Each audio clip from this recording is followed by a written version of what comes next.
یو دوه شعر دي چې د زړه له کورکي مې خونې ورانې پاتې شوي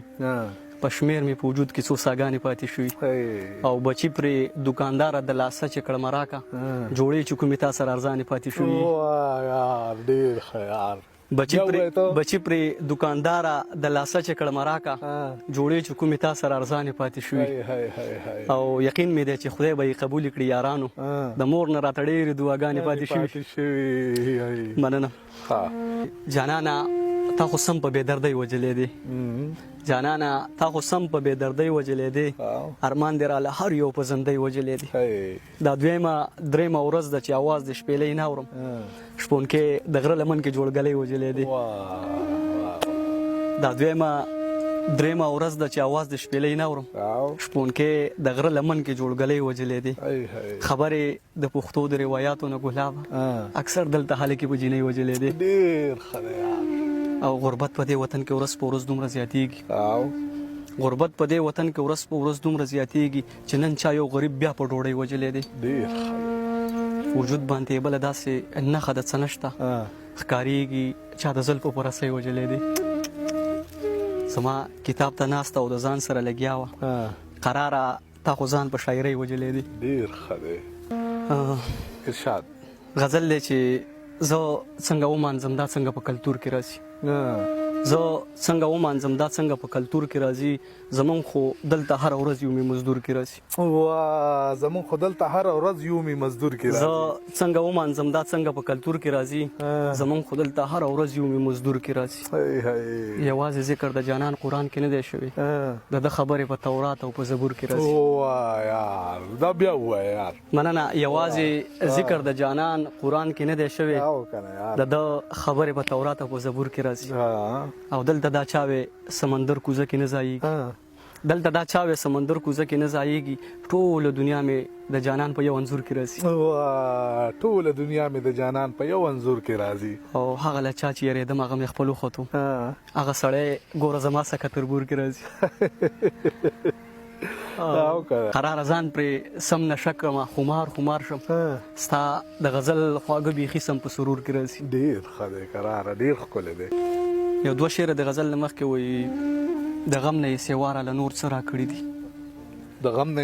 د غم نه یې سیواره له نور څه راکړي دي په مخ باندې څپېړه بېلتانه راکړي دي او مرۍ مې کلکه نښتې د څه څیز مې نه تېرېږي بېګاره له ډوډۍ کې چا رانجه راکړي دي ډېر ښه دی یار که ودرېدلې څوک ستا نشي د جمال مخې ته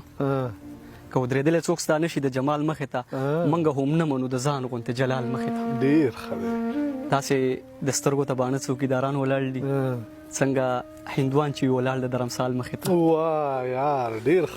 ډېر ښکلی رنګ دی څنګه داسې د سترګو ته باڼه څوکیداران ولاړ دي څنګه هندوان چې ولاړ د درمسال مخې ته ته مې د ځان سره یو ځل واخله بیا حکم کوه ته مې د ځان سره یو ځل واخله بیا حکم کوه لکه غلام به دې ولاړ یم بلال مخې ته او تمامه شپه ترې خوشبویانې زمونږ چم ته راځي تمامه شپه ترې خوشبویانې زمونږ چم ته راځي چا کشمالي چرته کرلي دي دیوال مخې ته ډېر ښه دی یار او چې درنه جنګ د سترګو وګټمه شرط به څه وي چې درنه جنګ د سترګو وګټمه شرط به څه وي که چېرته تا ته مخامخ شوم مثال مخې ته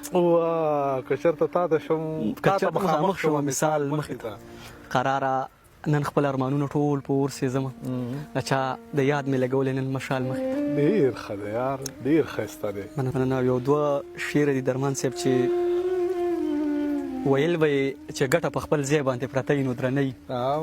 ویل به یې چې ګټه په خپل ځای باندې پرته وي نو درنۍ بابا مې د خدای وبخي متل به یې کوو او په دې زه د هغه وخت نه مینې مه یارانو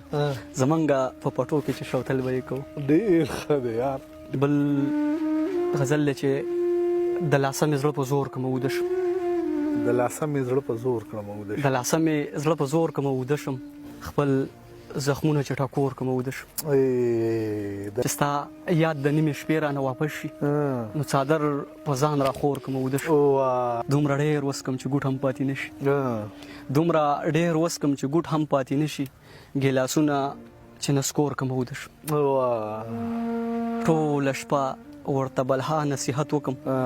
زړه چې ستړی په پیغور کړمه وده شم ډېر ښه دی یار او خلک خوب خو په قلار وکړي قراره زه لزړه د درد شور کوم ود شو ډیر خره قراره ډیر د مرګ د تختی وبلا و چې نوي نن د غورونو راخکي یو بل تر سي پزمکا او یا د پالنګ د خوب میرمنې ته خبرې لمه زه چې سملم نو سر تکیک د مڅپلې پزمکا ته بیا وایې دا د پالنګ د خوب میرمنې ته خبرې لمه زه چې سملم نو سر تکیک د مڅپلې پزمکا او کنه یار او چا ظالمانو ورلړېر په بے دردۍ وجلې د یو بچی سرته ناسته وابای پزمکا هي دا مو وایره تیار بیا مننه چا ظالمانو ورلړېر په بے دردۍ وجلې د یو بچی سرته ناسته وابای پزمکا او کنه او بیل نت کینې قراره سنگار داسې وی چې لکه د ګل نه چې پریوتی وي غوټۍ پزمکا ډیر خیاره